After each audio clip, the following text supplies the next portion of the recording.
It is our US analyst, Michael Ware, for his thoughts on this and others. Michael, good to see you. Yeah, so a trade of information, a trade of weapons if they're under attack. How dangerous could this be moving forward?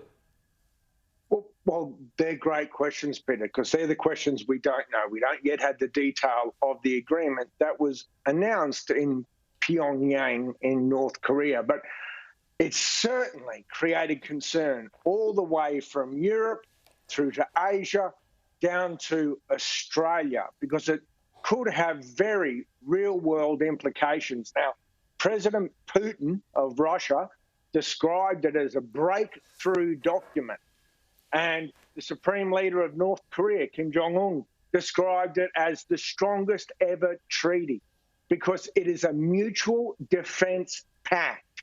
If one faces aggression, the other will come to their aid. Now, how we define all of that, we don't know.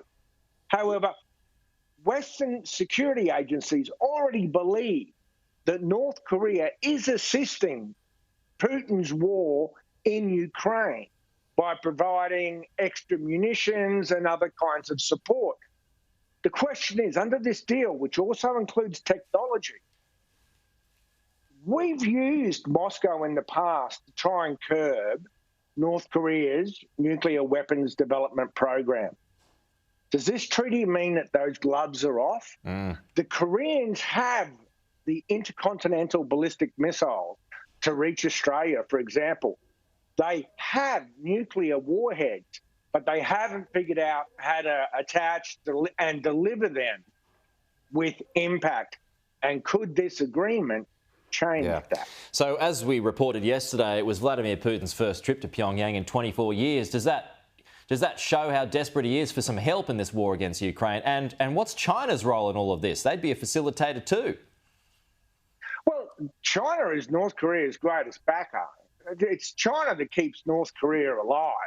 It's also China that from time to time hems them in. And let's not forget, Russia is leaning on China economically more than it ever has before.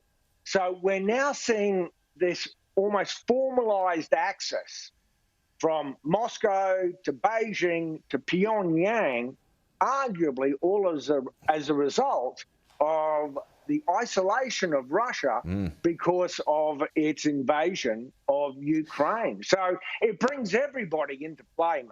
Yeah, sure does. Let's switch topics. This is a fascinating one. We just brought you the story, folks, of this Fox News poll. That's our colleagues over in the United States. That shows Joe Biden now leading Donald Trump nationally by 2%. So he's risen 2%. Trump's fallen 2%. I want to get your thoughts on that, Michael. I usually go by Real Clear Politics, and it's narrowed as well. It's got Trump half a percentage point in front. So it's a close one. Yeah, this was always going to be a close one, and these polls are going to come and go. But you're right, Real Clear Politics is the go-to place to get a true sense of the polling data.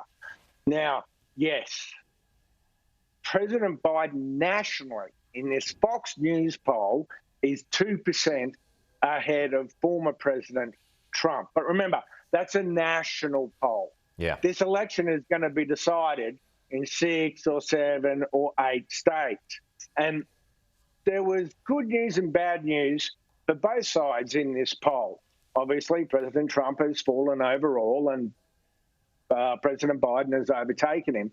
But also for President Biden, it shows that people are now starting to approve far more of his handling of the economy.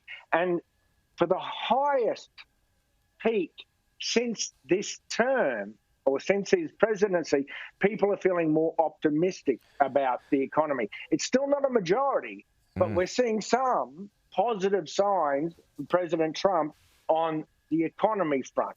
However, we did also see substantial numbers of communities that traditionally support Democrats, which is the Black community, the Hispanic community, and the Asian community, saying that they support President Trump. So we can see that President Trump is making inroads into some traditional Democratic support base, but President Trump still struggles with young voters under 30. He's at least 9 percentage points behind President Biden. So if the young people show up and if seniors show up, if these people get off their couches, then that's when President Trump would be in trouble. All right, Michael Ware, good to see you as always. We will chat to you again soon.